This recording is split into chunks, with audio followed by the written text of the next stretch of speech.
kita bersyukur pada malam hari ini kita boleh berkumpul di ruang gembala baik.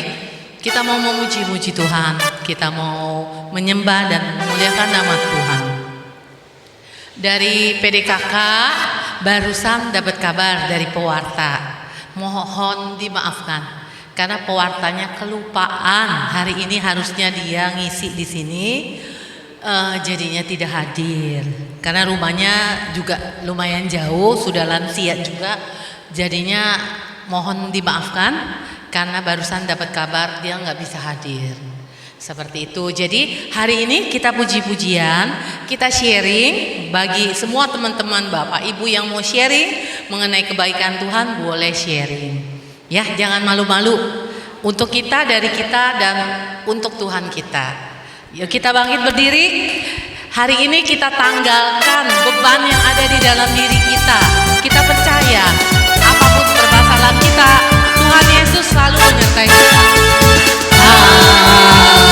Hari ini ku rasa bahagia berkumpul bersama secara seimbang.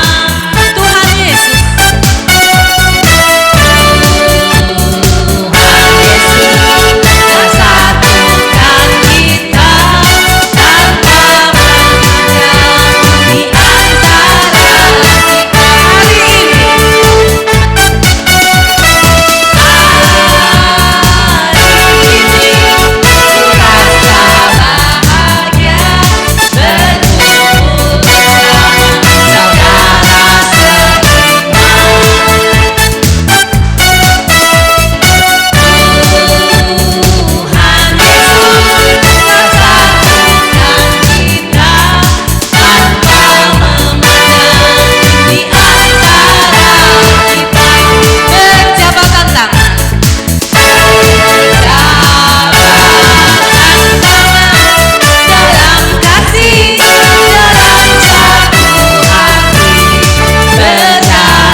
kebaikan Tuhan? Boleh angkat tangan. Nah, karena kita semua merasa Tuhan itu baik pada kita pribadi lepas pribadi, siapa yang mau sharing untuk kebaikan Tuhan? Hayo, jangan malu-malu. Mari. Mungkin dengan sharing yang kita bagikan, menguatkan teman-teman kita yang mungkin saat ini sedang bermasalah, saat ini sedang merasa berbeban berat. Jadi itu berkat buat kita, berkat buat teman kita yang lain. Boleh? Ayo, jangan mengheningkan cipta. Ayo Pak Irwan yang banyak berkat. Boleh? Ayo Pak, sharing Pak. Oh, Pak Alian, terima kasih. Silakan dong. Selamat malam saudara-saudaraku. Pada malam hari ini saya mau menceritakan kebaikan Tuhan. Amin. 2 hari yang lalu di tempat kami ada yang meninggal dan keluarganya mengatakan pada kami, kan saya kan prodiakon, harusnya dia menerimanya jangan sama saya aja gitu, sama yang lainnya gitu. Saya bilang gitu. Tapi keluarganya minta sama saya untuk baptis, dipercikin petinya gitu. Saya sendirian dan saya waktu itu sendirian aja kesananya gitu, ke heaven ya. Akhirnya saya gimana ya? Saya pikir dalam hati saya, gimana kalau saya ngasar gitu sih. Akhirnya Tuhan kan memberikan yang terbaik. Akhirnya saya memesan Gojek ya waktu itu ya. Akhirnya ya sampai ke rumah itu, ke rumah dukanya di Heaven lantai 10. Kemudian ya itulah, di situ saya mendoakan supaya petinya diberkati oleh Tuhan. Dan pulangnya juga waktu itu pada saat itu kami kehujanan gitu ya pulangnya ya. Dan Tuhan memberikan yang terbaik. Waktu kami di dalam mobil, Tuhan memberikan hujan itu berhenti dan sampai ke rumah dengan tidak kehujanan. Puji Tuhan, terima kasih. Puji Tuhan. Terima kasih sharingnya Ko Aliang. Ya, Tuhan itu baik pada kita semua pribadi lepas pribadi. Seperti Ko Aliang tadi bercerita, berbagi sharing, dia melayani sebagai prodiakon, tapi di tengah hujan besar, itu pun juga hujan berhenti. Saya pun pernah mengalami seperti itu. Saat ke rumah duka, saat tugas sebagai prodiakon juga, itu juga sama. Saya hanya bilang, aduh Tuhan, ini saya mau pergi, perginya tetap hujan, malah banjir. Di Grand Haven itu kan banjir ya. Saya naik Gojek juga waktu itu. Sampai di tujuan, masih hujannya tuh awet. Nah pas saya pulang kok masih hujan, terus saya hanya saya doa. Saya bilang, Tuhan saya mau pulang nih, jangan hujan lagi, boleh nggak supaya hujannya bisa berhenti. Dan puji Tuhan, Tuhan jawab. Memang kayaknya sepele ya doa kita, tapi itu benar-benar Tuhan menjawab apa yang kita butuhkan, bukan apa yang kita inginkan. Nanti kita lanjut lagi untuk sharing ya sesudah penyembahan.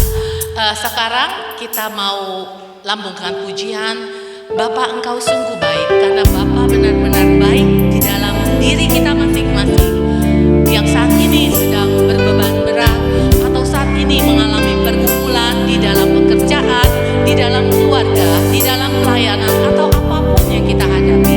Kita serahkan semua kepada Bapa kita, karena kita tahu Bapa selalu memberikan yang terbaik untuk kita, yang selalu memberikan kita kekuatan untuk menjalani setiap pergumulan yang terjadi pada kita.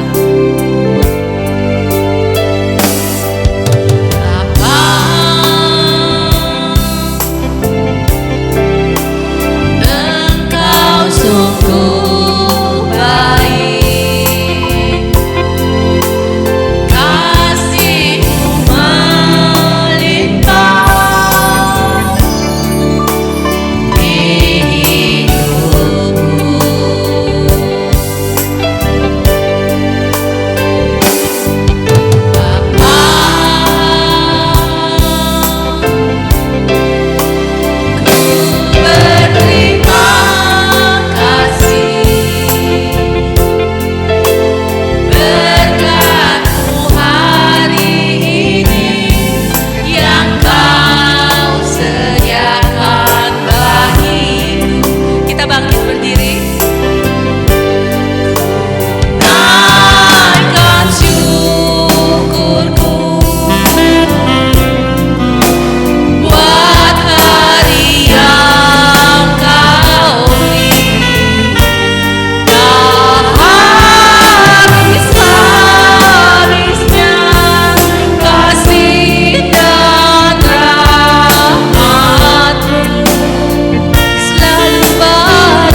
pada malam hari ini kami boleh berkumpul untuk bersekutu, memuji, menyembah dan memuliakan nama-Mu.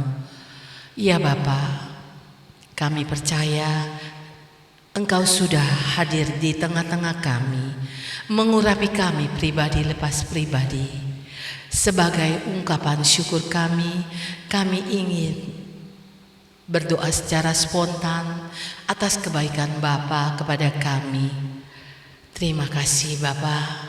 Terima kasih atas napas kehidupan yang boleh kami hirup hingga saat ini. Terima kasih Bapa.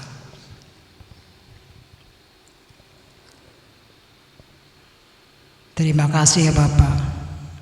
Berkat-Mu selalu baru setiap hari. Terima kasih Bapa. Terima kasih Bapa. Terima kasih Bapak.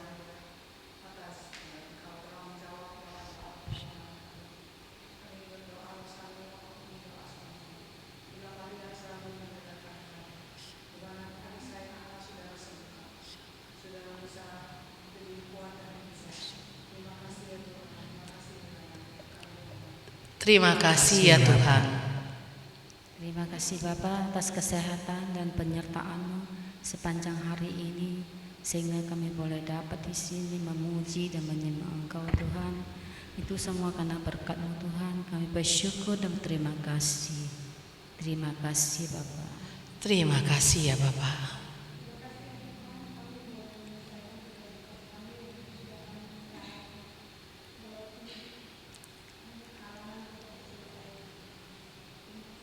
Terima kasih Tuhan.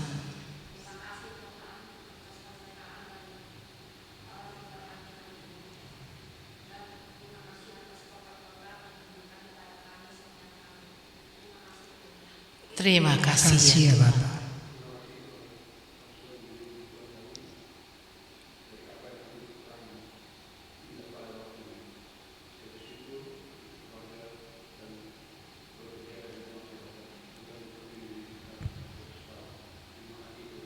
Terima kasih Yesus.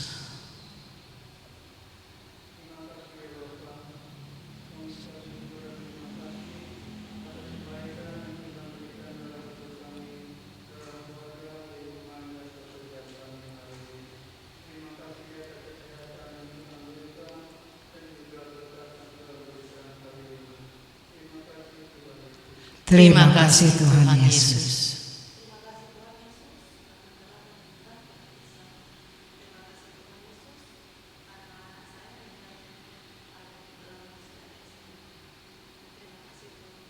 Terima kasih Tuhan Yesus. Ya Bapa, kami mau serahkan acara persekutuan doa pada malam hari ini dari awal, pertengahan hingga akhir. Boleh berjalan dengan baik seturut dengan kehendak-Mu. Itulah sebagian dari ucapan syukur kami Bapa. Walaupun masih banyak yang belum diungkapkan, kami percaya Bapa di surga mengetahui apa yang menjadi ungkapan syukur kami pribadi lepas pribadi. Demi Kristus Tuhan dan pengantara kami yang hidup dan berkuasa, kini dan sepanjang segala masa. Amin.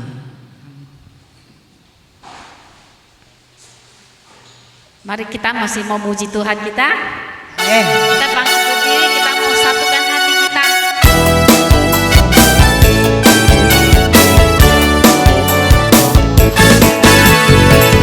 Dalam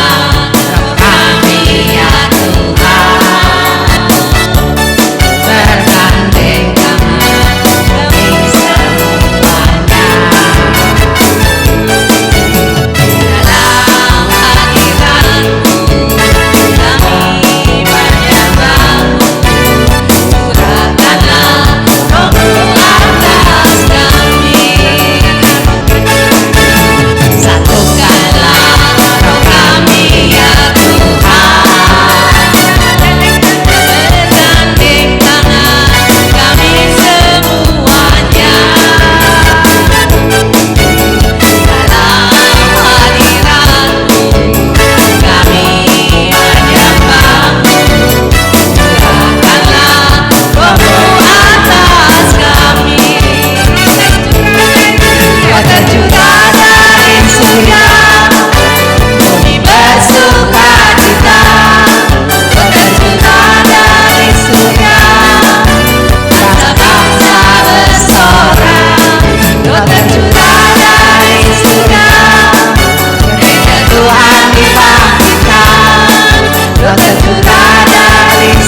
Silakan duduk.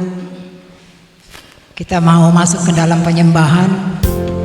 Siapkan hati, fokus hanya kepada Tuhan.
Tuhan yang selalu menopang, selalu hadir di sisi kita dalam keadaan kesulitan, saat melewati lembah kelam, saat di dalam ketakutan.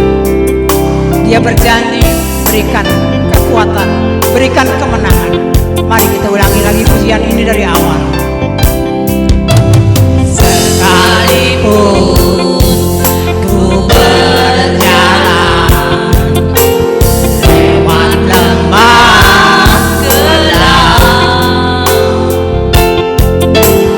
namun tangan-Mu selalu menopang hidupku. Saat ku dalam ketakutan, Kau hadir di sisiku. Kau berkata, jangan takut, Kau beriku kemenangan. Kaulah Tuhan yang berjanji, tak sekalipun Kau ingkari.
Tuhan yang kami sembah, dengan iman kami percaya sesuatu sedang terjadi.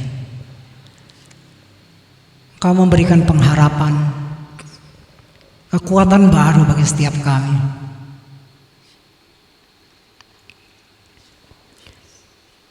Kami haus akan firman-Mu yang membuat kami semakin melekat padamu. Firman-Mu ya dan amin. Sebentar kami akan memberikan sharing satu sama lain, menguatkan iman kami dari saudara-saudari kami terkasih.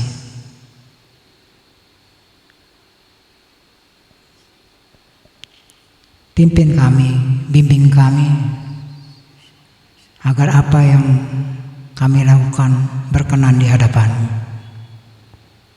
Kemuliaan kepada Bapa dan Putra dan Roh Kudus, seperti pada permulaan, sekarang, selalu, dan sepanjang segala abad. Amin. Ya, bagi Bapak Ibu, saudara-saudari yang ingin sharing, dipersilakan, jangan malu-malu. Karena saya yakin semua kita yang hadir di tempat ini pasti mempunyai atau merasakan kebaikan Tuhan di dalam hidup kita masing-masing. Hayo, mari, jangan malu-malu. Santi, boleh sharing? Silakan. Puji Tuhan.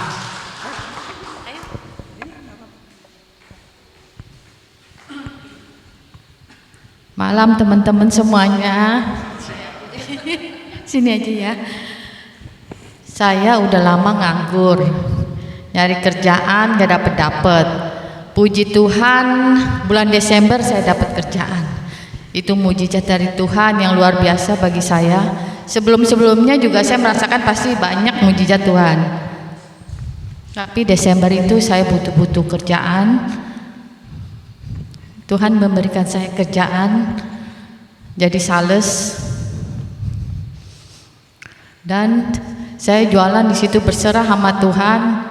Tuhan memberikan saya pekerjaan yang the best pastinya. Saya jalanin dengan baik-baik dan dapat penjualan, jalan lancar, dan saya sangat-sangat bersyukur sama Tuhan. Kasih Tuhan luar biasa dalam hidup saya. Saya tidak dapat berkata-kata apalagi, saya hanya bersyukur dan bersyukur setiap hari. Terima kasih Tuhan.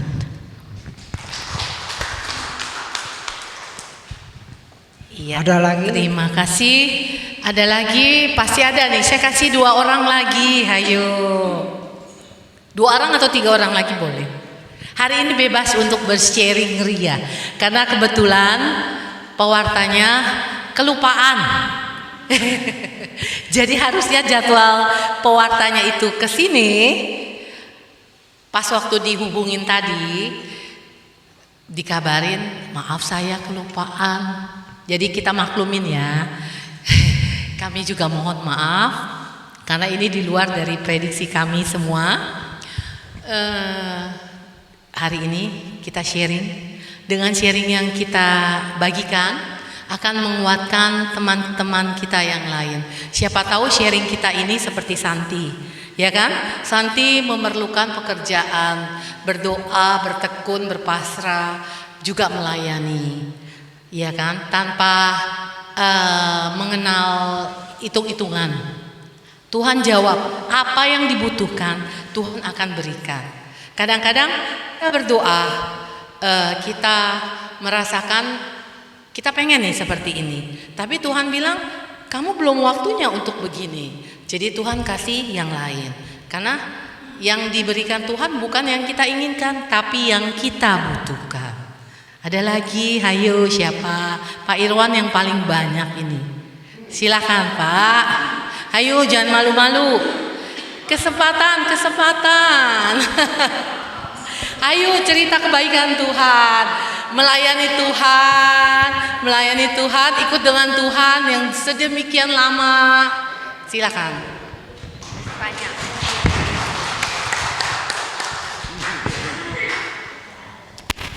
Malam semuanya, shalom. saya dari tadi mikir mau sharing tapi bingung sharing apa gitu ya. Cerita Saking apa ya? kebanyakan. Pertobatan, apa cerita perpuluhan, apa cerita janji untuk menjadi penyalur berkat. Ya mana nih? Panjang. Saya cerita perpuluhan aja deh ya. Cerita begini, berawal dari salah satu family saya, dia non Katolik, tapi dia Kristen, Pentakosta atau Bethel, saya kurang begitu paham. Dia cerita, dia baru mulai aktif di gereja, lalu dia janji, Tuhan saya mau ikut engkau. Gitu. Lalu pendeta itu ada beberapa kali dia dengar berkhotbah tentang perpuluhan. Nah, malamnya dia berdoa tanya sama Tuhan. Habis dia dengar kesekian kalinya bicara tentang perpuluhan, dia doa, dia tanya, Tuhan, apa ini benar berasal dari engkau? Kok dengarnya duit mulu gitu di gereja ini, dibilang. Tiba-tiba ada suara bicara. Katanya kau mau ikut aku. Aku bercoba segitu saja, kau sudah ragu. Waduh, dia cerita sama saya juga kaget. Waduh, ini kayaknya saya juga ditegur nih. Sebab saya pernah bertanya kepada pastor, dulu Pastor Yosef, Pastor perpuluhan tuh gimana sih Pastor? Apakah kita harus jalankan atau tidak ya gitu? Pastor Yosef bilang enggak harus. Itu dulu ceritanya tentang rampasan perang waktu zamannya dari Nabi Musa itu katanya. Jadi perpuluhan sih sebenarnya dari mulai Abraham ya.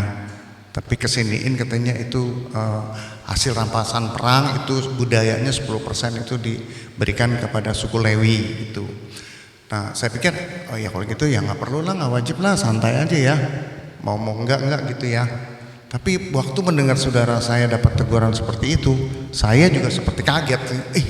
Kalau gitu saya juga sama nih, imannya setengah-setengah juga. Dari situ saya komit, Tuhan saya jalanin gitu perpuluhan. Ada satu kali, jadi saya tuh dulu kerjaannya ada home industry begitu ya. Jadi omset tiap hari itu jual hasil penjualan itu dikumpulin. Gak mungkin tiap hari ke gereja store perpuluhan kan, karena penjualan setiap hari. Saya kumpulin itu baru mulai jalan perpuluhan tuh. Tuhan kelihatan kasih bukti gitu bahwa Tuhan memperhatikan. Tiba-tiba ada seorang umat gereja yang gak perlu sebut namanya deh ya, gak pernah ngobrol sama saya, gak kenal, atau muka gitu, tahu nama atau muka tapi gak pernah ngobrol. Tiba-tiba dia telepon saya, Pak mau main ke rumah gitu. Oh iya silakan, saya bilang datang langsung dia datang. Dia cerita, saya minta tolong mau masuk anak saya butuh sekolah, perlu biaya gitu. Terus saya tanya perlu berapa? Kira-kira 800 gitu.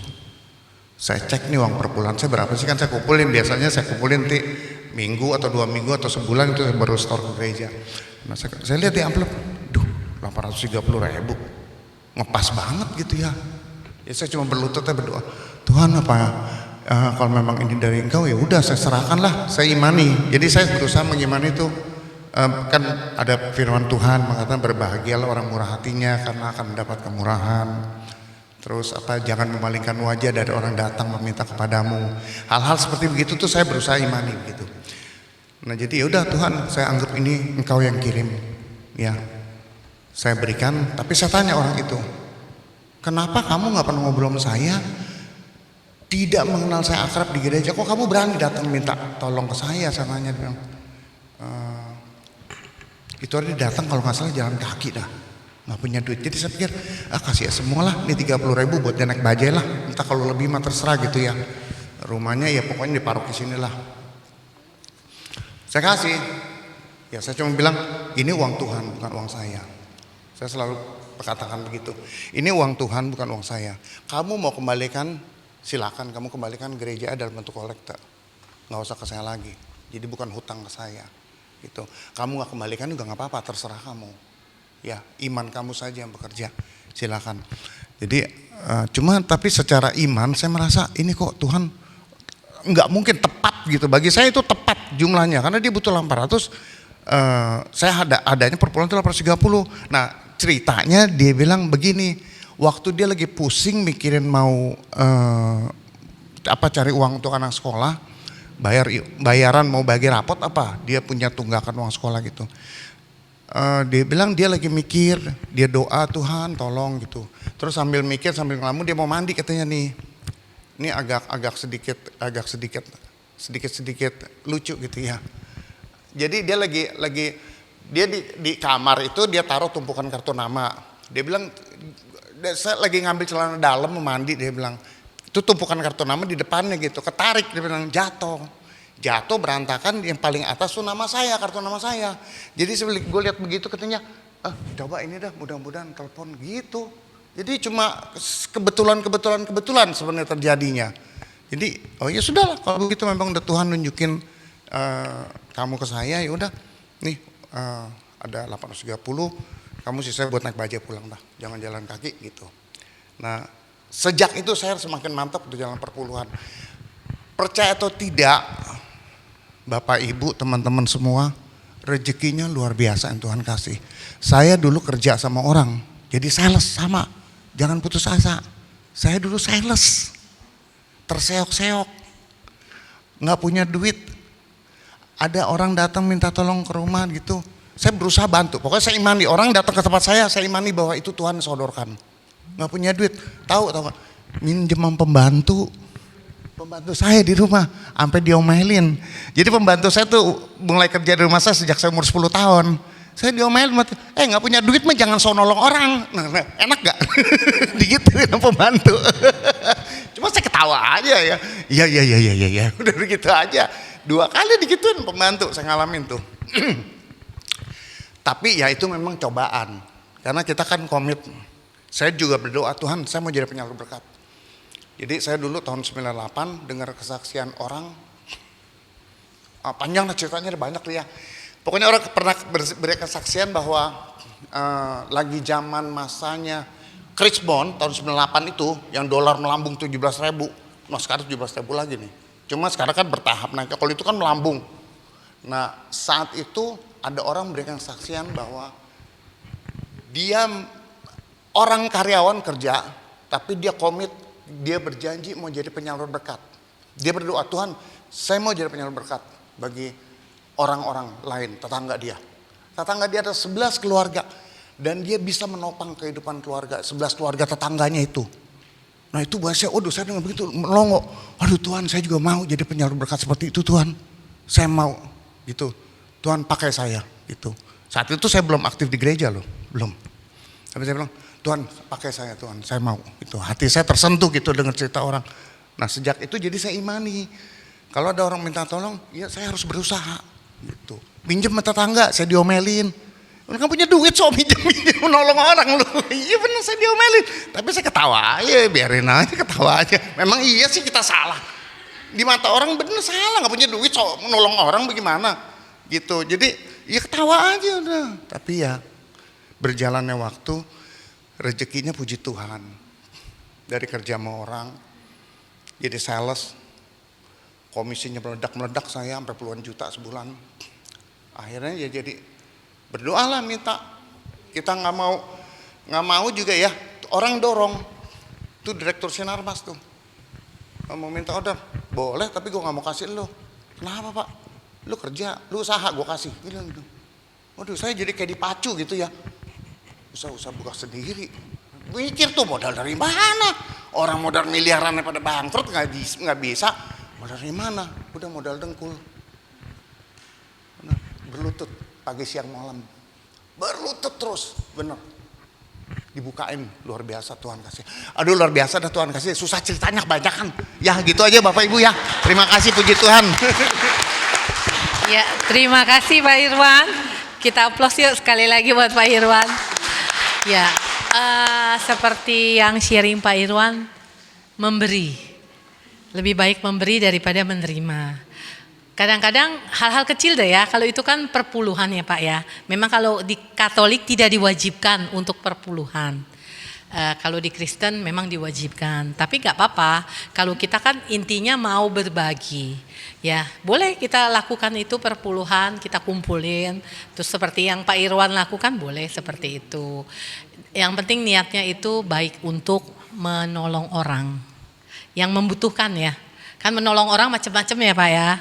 Nah seperti yang Pak Irwan alami, memang kalau kita banyak memberi itu pasti Tuhan kasih lipat-lipat ganda. Itu pun juga saya pernah ngalamin seperti itu. Jadi Tuhan lancarkan pekerjaan, Tuhan lancarkan semua yang kita lakukan gitu. Intinya memang kadang-kadang hal kecil ya, contoh kayak pengemis. Kadang-kadang kan di jalan tuh banyak pengemis kan. Kadang-kadang kita pakai logika. Pengemis itu bisa jadi memang benar-benar yang membutuhkan bantuan atau benar-benar yang pura-pura. Jadi orang sehat pura-pura jadi pengemis. Cuman saya ingat tuh waktu itu ngomongannya Pastor Pierre Anthony almarhum ya. Dia bilang kalau kita niatnya pengen nolong, misalnya kita nih lagi jalan gitu, ada pengemis, ya kita nggak usah peduli dia itu mau bohongin kita, pura-pura cacat atau pura-pura terseok-seok. Kalau niat kita ada dorongan hati untuk memberi, kita harus memberi. Karena itu sebenarnya bukan dorongan hati kita pribadi, itu suara Tuhan loh, melalui hati kita. Jadi suara Tuhan berbicara melalui hati kita untuk kita ikut memberi. Nah itu, jadi saya ingat sampai sekarang kalau Pastor Pierre tuh ngomongannya, pernah ya Pak Irwan dengar juga ya, kalau dia tiap kali khotbah gitu ya, homili, pasti ada diselipin kata-kata seperti itu.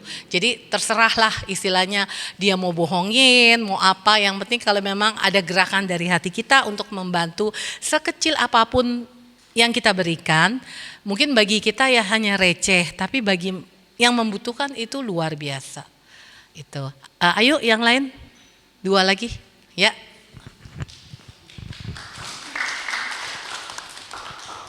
Selamat malam semuanya. Saya di sini nggak mau ngomong ya, nggak mau cerita. Cuman saya di sini mau sharing seperti kata Titin kan sharing.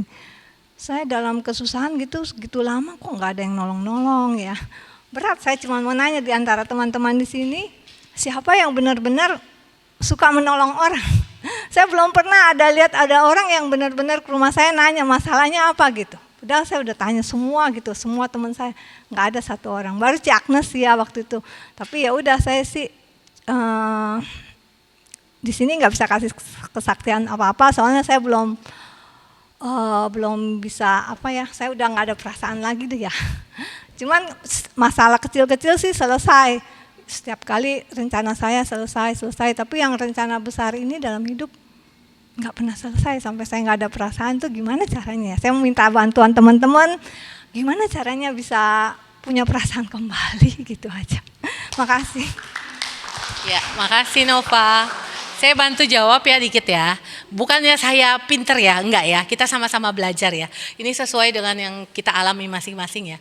Kalau tadi Nova bilang udah nggak ada rasa lagi sama Tuhan, jadi seolah-olah kayaknya doa iya mati rasa.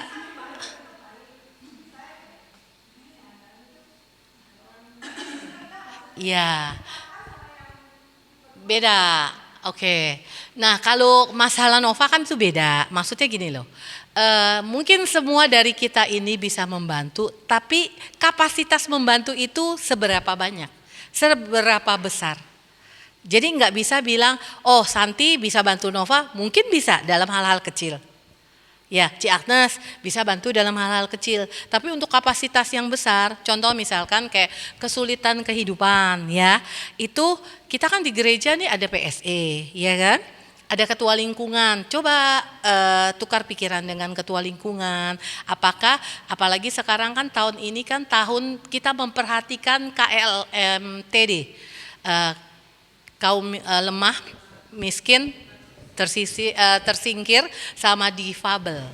Nah itu, coba ngomong sama ketua lingkungannya, sama SSL lingkungannya, terus PSE. Nah itu bantuannya apa yang diberikan oleh mereka. Contoh kayak di PSE kan ada Ayu Kerja. Kalau kita butuh pekerjaan, mereka ada channel untuk kasih info, oh mungkin dari si A ini butuh orang untuk pekerjaan ini. Nah kalau kira-kira pekerjaan yang disodorkan itu cocok buat Nova, boleh diambil. Tapi kalau enggak ya enggak apa-apa, cari lagi. Memang kadang-kadang apa yang kita doakan itu belum sesuai dengan apa yang kita inginkan. Itu pasti. Gitu. Karena Tuhan tuh kan seperti tadi saya ngomong, Tuhan tidak akan memberi apa yang kita inginkan, tapi Tuhan akan memberi apa yang kita butuhkan. Jadi mungkin saat ini doanya Nova sebagian belum terjawab atau banyak yang hal-hal besar belum terjawab. Tapi hal-hal kecil, peristiwa-peristiwa kayak apa, rencana-rencana kecil, Nova kan sudah diberikan kelancaran, sudah terselesaikan. Bersyukur, bersyukur dan bersyukur.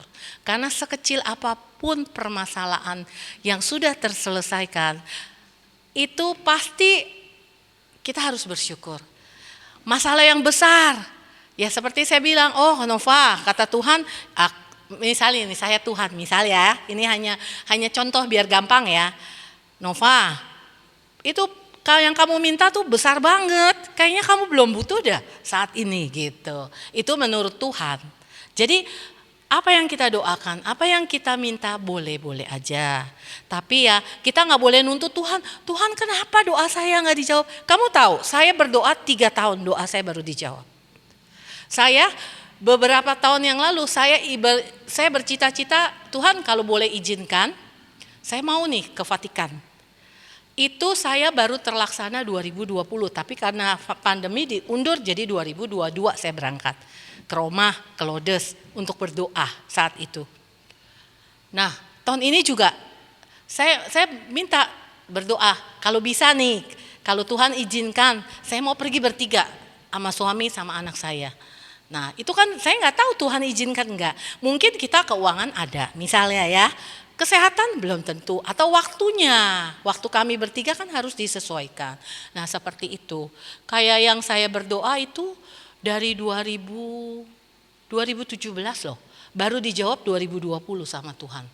Baru saya mendaftarkan diri saya sama suami 2020 ke Vatikan, itu kloter yang kedua. Kloter pertama saya diajakin, saat itu saya baru pindah rumah. Jadi saya bilang kayaknya enggak dulu dah, saya lagi banyak pengeluaran. Nah itu jadi kita enggak usah protes apa yang Tuhan berikan ke kita tetap yakin, tetap percaya. Kalau kayak Nova bilang kayak tawar hati gitu ya, berdoa, banyak berdoa, puji-pujian di rumah, benar? Iya. Ya pasti itu walaupun gini loh, jadi gini, menyelesaikan segala sesuatu pakai tangan Nova, tapi itu karena dari Tuhan pinjam tangan Nova.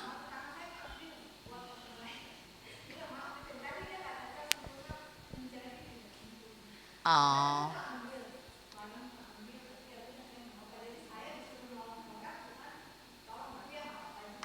Ya. Ya nggak apa-apa, pokoknya nanti ada berkat kok. Tanpa Nova sadari pasti.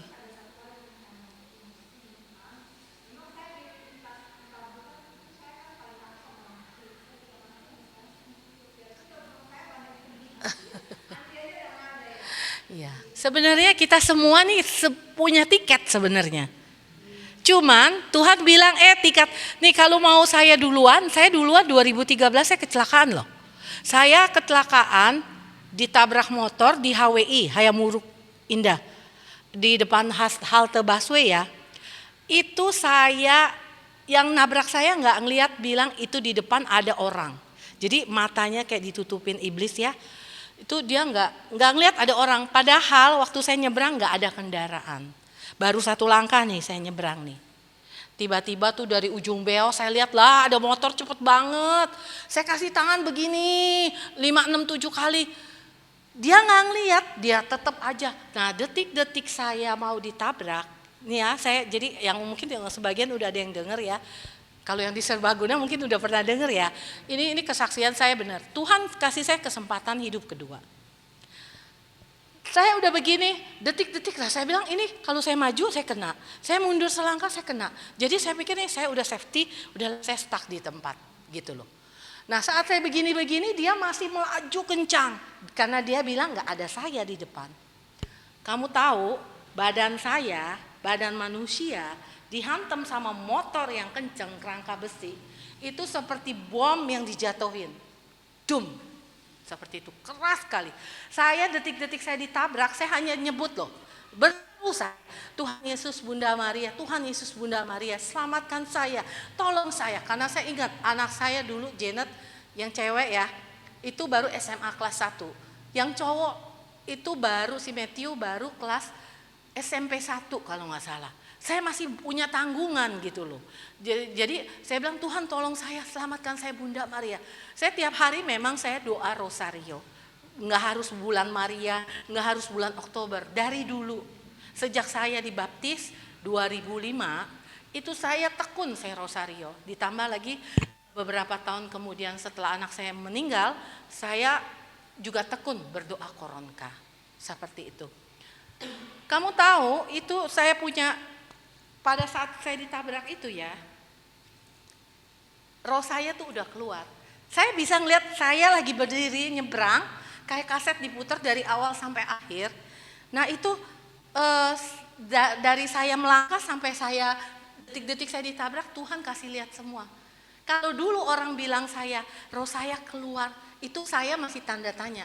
Tapi begitu saya ngalamin sendiri, roh saya keluar, saya bisa ngeliat badan saya lagi berdiri, sampai saat saya ditabrak. Ditabrak. Masuk rumah sakit Husada 10 hari. Kejadiannya setengah 7 malam 26 April 2013. Paginya tuh Ustadz Jeffrey meninggal kecelakaan motor. Saya malamnya, itu saya ingat banget. Itu di halte Glodok. Bukannya terluka, saya setruk separuh badan bagian kanan. Nih kelihatan tangan saya ya. Tangan saya bengkok tuh, nggak lurus dibanding yang kiri. Hah? Gimana nggak kena badan? Saya pingsan, lempar, saya nggak sadarkan diri. Setruk saya. Setruk separuh. Aduh saya langsung luka dalam. Saya udah mati itu sebenarnya, tapi Tuhan masih kasih saya pertolongan, masih saya kesempatan kedua. Jadi detik-detik, paham gak kamu? Saat saya ditabrak gitu, roh saya keluar dari jasmani nih, dari badan saya nih, roh saya bisa lihat badan saya, jadi kayak Tuhan puter kaset dari awal sampai akhir. Detik-detik saya mau nyebrang sampai saya ditabrak, terus udah Tuhan kasih lihat gitu, roh saya rasa ya, alam bawah sadar saya tuh saya rasa tuh roh saya kayak ringan ditetek. Nah mungkin dimasukkan lagi ke jasmani saya kan nggak sadar lagi. Saya udah kelempar. Badan saya nggak hancur nggak. Setruk separuh, lumpuh separuh badan nih sebelah kanan nih dari kepala. Kamu tahu nggak? Kepala saya benjol-benjol, puji Tuhan ya. Puji Tuhan. Terima kasih Tuhan, saya bersyukur. Karena saya sampai tensi saya 250 atas, bawah 200. Saya pingsan hampir 2 kali pingsan. Puji Tuhannya lagi ya, di saat itu orang-orang kan lagi nunggu kendaraan. Dulu mah belum aja Grab ya, paling ojek biasa ya.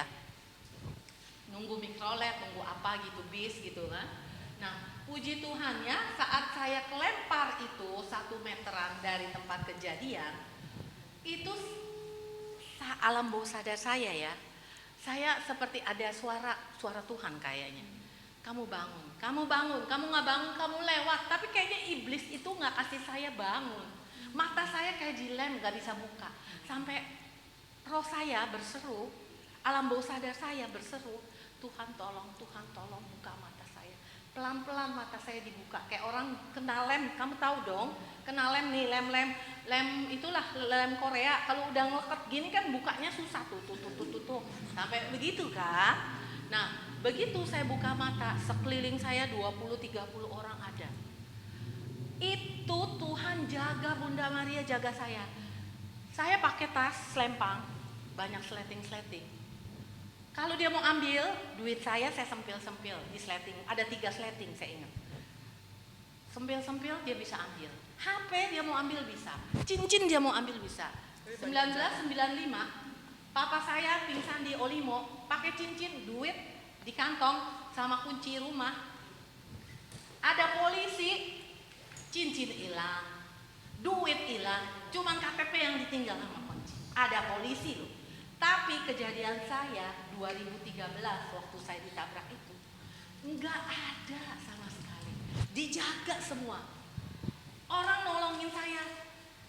Cuma panggil, bu, dikasih kayu putih apa minyak angin lah. Pokoknya supaya bikin saya sadar. Begitu saya sadar, buka mata pelan-pelan. Suruh bangun, saya cuma jawab lirik. Tangan saya udah kayak robot, cuma bisa bergerak yang ini doang.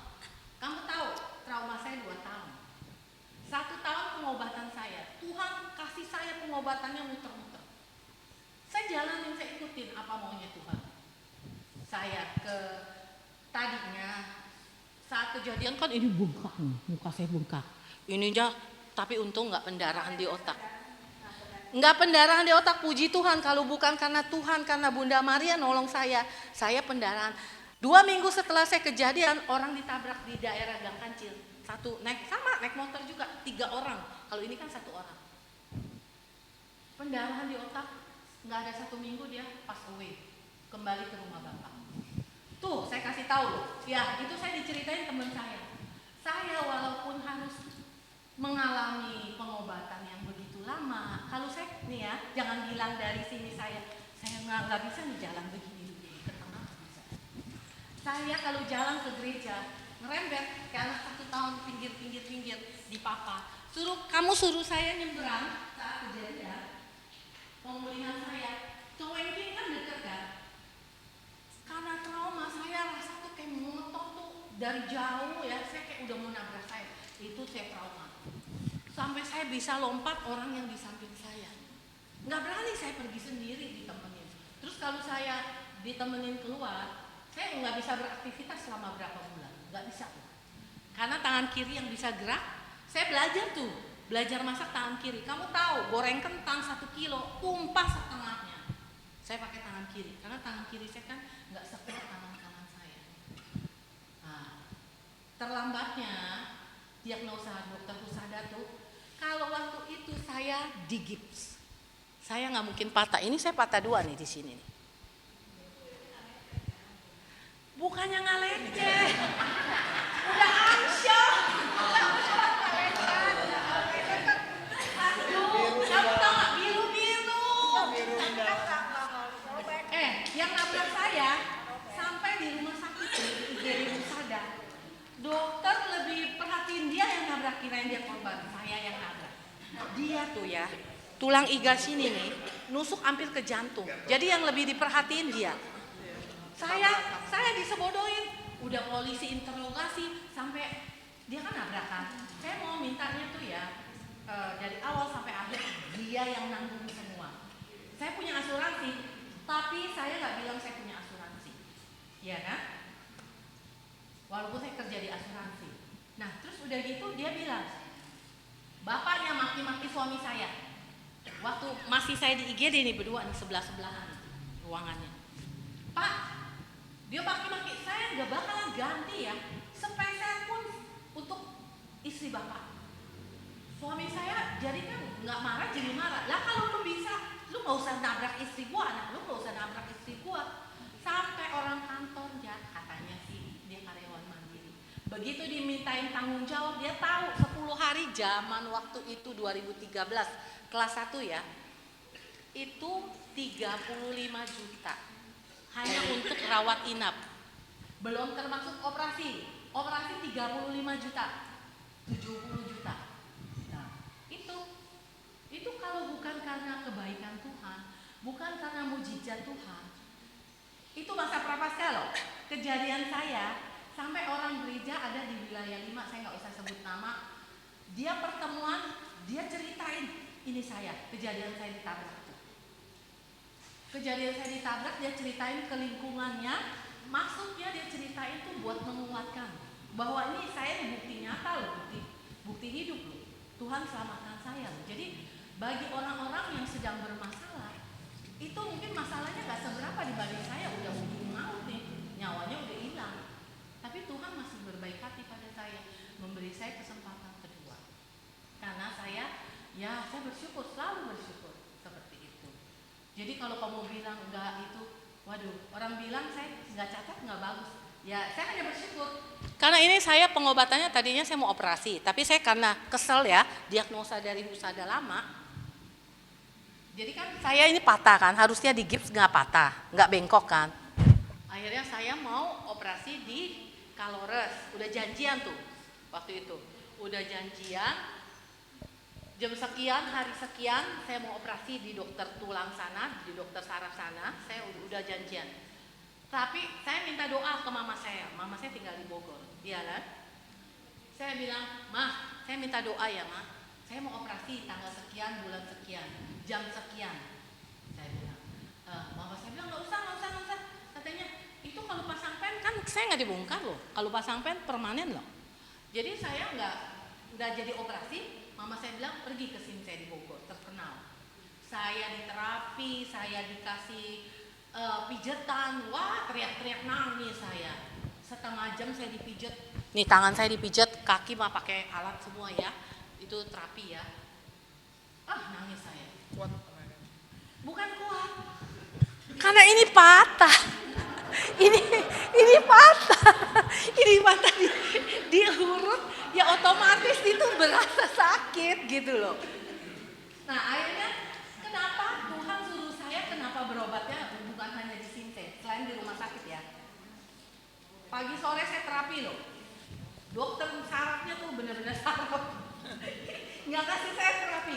Saya minta ronsen aja, saya sampai ngomel, baru dibilang katanya pasiennya pinter, mau minta fisioterapi, mau minta ronsen katanya. Dia bilang saya begitu. Kayak Tuhan ada suruh. Saya lagi sendiri nih di rumah sakit. Suami kan datang ke rumah sakit malam. Adik saya datang ke rumah sakit temenin saya sore.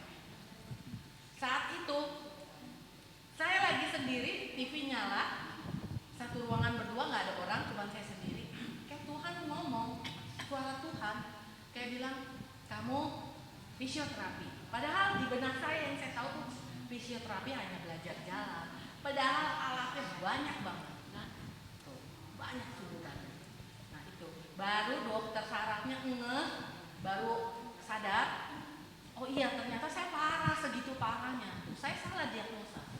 Kalau dari awal saya sudah ditangani dengan baik, nggak mungkin tangan saya patah. Ya, dari situ. Makanya sejak itu ya sudah saya jalanin aja. Disuruh ke Sukabumi, ke waktu itu Cimande ya Pak, terkenal ya, patah tulang Cimande. Saya itu dapat dari sama-sama pasien CCC. Kenapa? Tuhan suruh saya muter-muter pengobatannya. Tapi setiap kali saya berobat di CCC, berobat di Cimande, itu saya langsung tulang saya. Tulang saya tadinya kan gini kan, ini tulang nih kan, ini kan patah gini serpihannya ke bawah kan. Nah, setiap kali saya pengobatan itu saya rongset sudah begini. Memang sudah bagus. Saya hanya bersyukur tangan saya sudah kembali berfungsi normal, walaupun tidak lurus ya, karena saya nggak jadi operasi kan. Saya bersyukur bisa pelan-pelan kembali normal. Itu aja fungsi tangan saya kembali normal. Walaupun 5 tahun kemudian imbasnya ada loh Pak. Kalau berobat alternatif ya, imbasnya ada. Saya ini saraf kejepit jadinya di sini. Jadi kadang kebas nih tangan saya. Saya kalau 5 menit megang begini semutan, nggak bisa, nggak ada rasa. Tapi ya saya jalanin aja, saya terapi. Ntar hilang, ntar sembuh. Per 5 tahun tuh sembuh, kambuh, sembuh. Ya saya enjoy aja. Saya ngikutin Tuhan maunya apa. Saya sudah bersyukur, sangat-sangat bersyukur. Tuhan kasih saya kesempatan kedua. Jadinya saya lebih nggak bisa diungkapkan seperti Pak Irwan bilang. Rasa syukur kita yang begitu besar sampai kita nggak bisa ungkapkan. Enggak juga, saya manusia berdosa juga. Maksudnya tangannya bersih gitu, pakai nulis sama sepatu bersih. Sepertinya Boleh silakan. Bapak Ibu permisi nih ya, saya khawatir tak ada salah paham dari cerita saya tadi. Jadi bukan masalah perpuluhan saja yang dijalankan, tapi seperti yang Tuhan bilang tuh, Matius 6:33 ya kalau nggak salah ya. Carilah dahulu kerajaan Allah, semuanya akan ditambahkan kepadamu. Itu saya imani, jadi saya pelayanan di gereja non-stop. Mungkin kalau yang udah lama aktif di gereja tahu dah. Saya dari ketua lingkungan wilayah, terus DPH, terus ikutin sekarang di sekolah. Jadi apa yang Tuhan berikan tugas pada saya, ya bukannya Tuhan bicara sama saya belum bisa dengar suara Tuhan seperti Bu Titin. Misalnya tugas dari DPH, dari Romo, dari pastor begitu diberikan tugas ke saya nggak pernah nolak. Saya tuh nggak pernah bisa bicara di depan umum, tidak bisa dulu. Tapi karena saya prinsipnya tidak mau menolak tugas, lama-kelamaan kan ya dibiasakan tidak menolak tugas, akhirnya jadi sering bicara depan umum gitu. Jadi jangan pernah menolak, terutama kalau tugas gereja, pelayanan. Itu juga memperlancar kehidupan kita, berkat kita. Demikian, makasih. Iya, betul. Jadi ya yang Pak Irwan bilang betul ya. Lakukan yang terbaik buat Tuhan. Jangan kita hitung-hitung, jangan kita mengharap pamrih dari yang kita lakukan. Tanpa kita minta, Tuhan sediakan. Itu ya.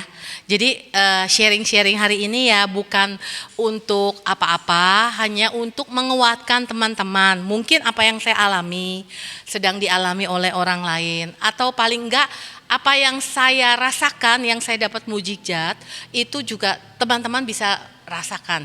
Karena mujizat itu enggak harus ditabrak dulu ya Pak ya. Enggak harus sakit dulu gitu.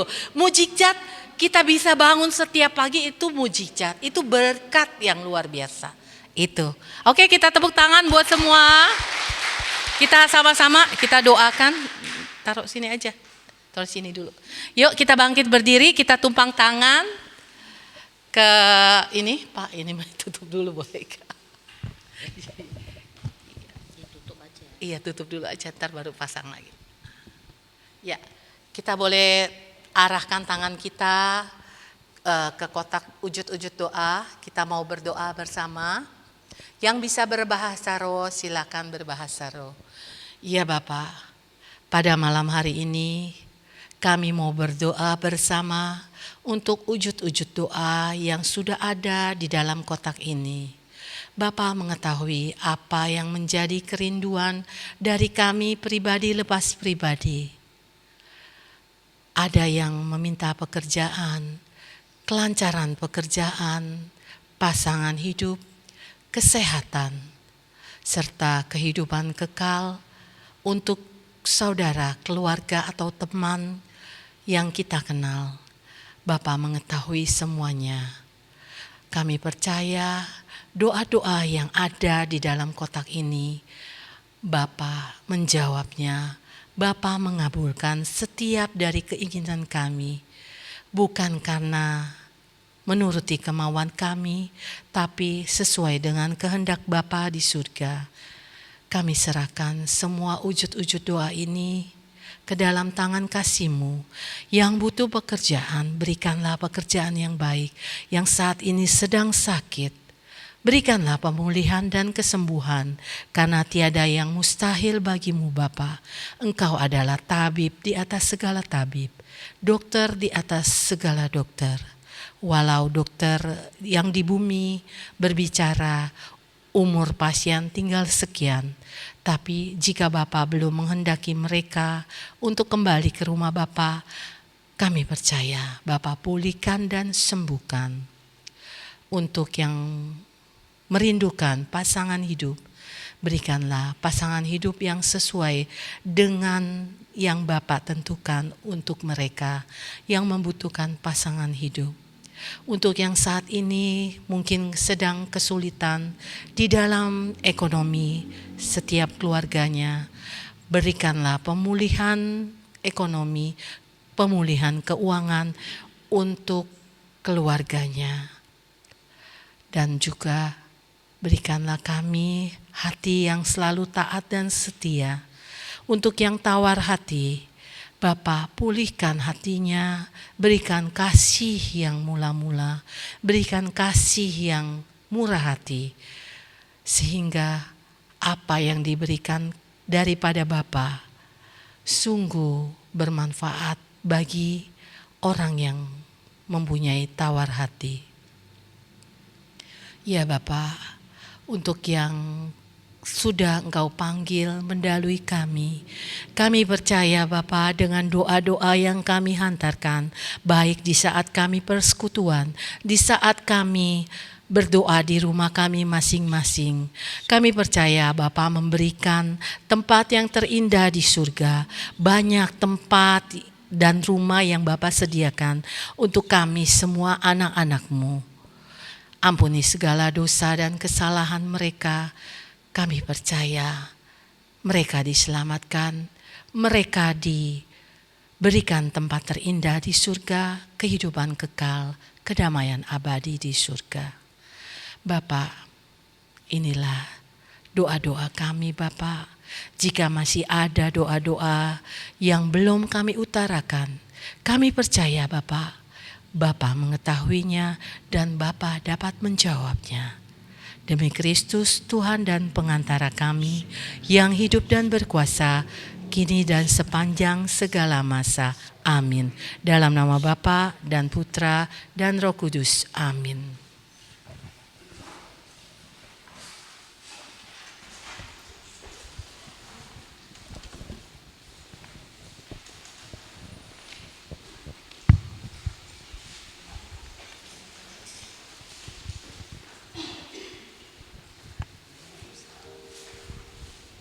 Kini saatnya kita mau memberikan persembahan.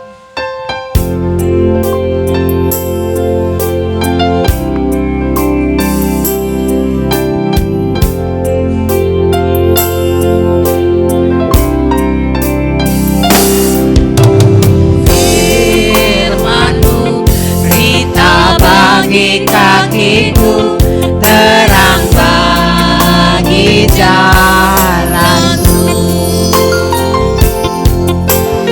Firman-Mu berita bagi kakiku, terang bagi jalanku.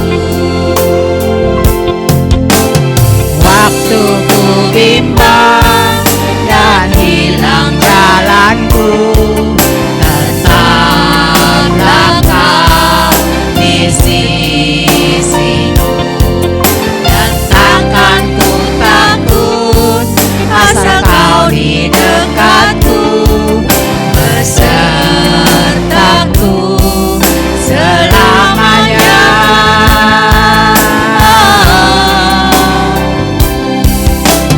Firman-Mu berita bagi kakiku, terang bagi jalanku.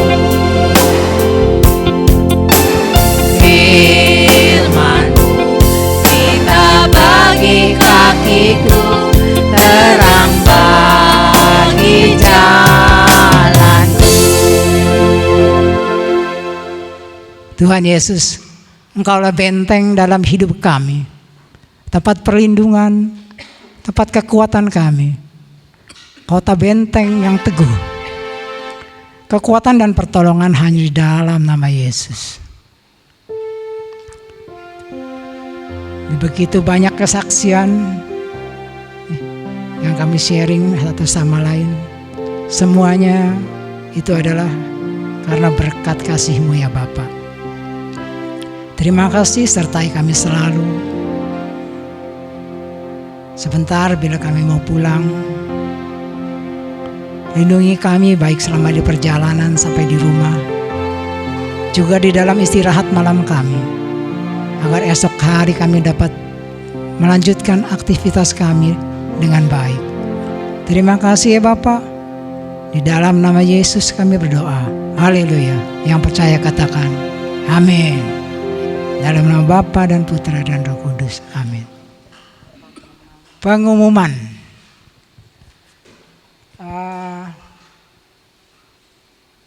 Senin depan seperti biasa jam 7. Pembicaranya Ibu Iren Teja Indra. Mudah-mudahan dia nggak lupa lagi. Nanti kita ingetin lagi. Nah, terus selanjutnya ada yang Acau kasih tuh proposal kemarin kan belum dikasih gambarnya untuk renovasi atap. Acau kasih tahu? Hah? Itu yang dari suster. Renovasi atap asrama. Iya betul. Di Lampung. Di Tanjung Karang, Lampung. Hah? Itu ada. Nah, kalau mau transfer langsung ke Suster Elizabeth Anastasia, itu nomor rekeningnya boleh dicatat. Boleh difoto kalau bagi yang ingin berbagi kasih untuk membantu pembangunan penggantian genteng-genteng asrama Suster FSGM di Tanjung Karang, Lampung. Iya, betul. Oke, Lanjut. udah lanjut. Penutup. Yuk, ya kita mari. Ayo, kita bangkit berdiri. Kita mau lambungkan pujian kita yang penutup. Kasih Tuhan itu besar sekali. Seperti sungai yang mengalir. Amin. Seperti sungai di hati kita.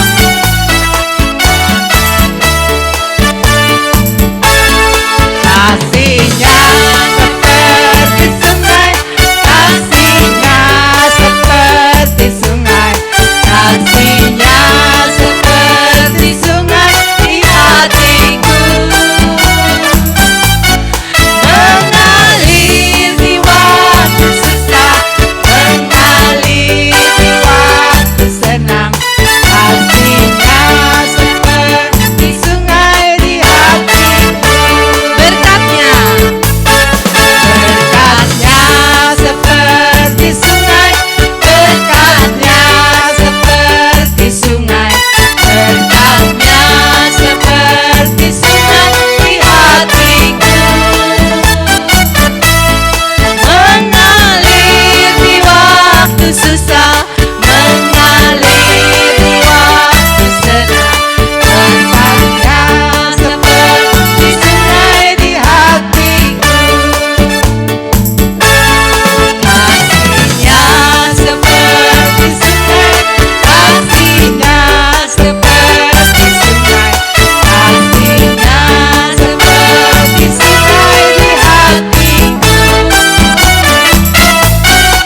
mengalir di waktu susah, mengalir di waktu senang, kasihnya seperti sungai di hatiku. Berkatnya, berkatnya seperti sungai, berkatnya seperti sungai, berkatnya seperti sungai di hatiku, mengalir di waktu susah, mengalir di waktu senang, berkatnya seperti sungai di hatiku, berkatnya seperti sungai di hatiku. Terima kasih Tuhan memberkati. Selamat malam. Boleh kita foto dulu, nanti boleh mencicipi makanan yang di belakang. Terima kasih. Makasih Ferdi.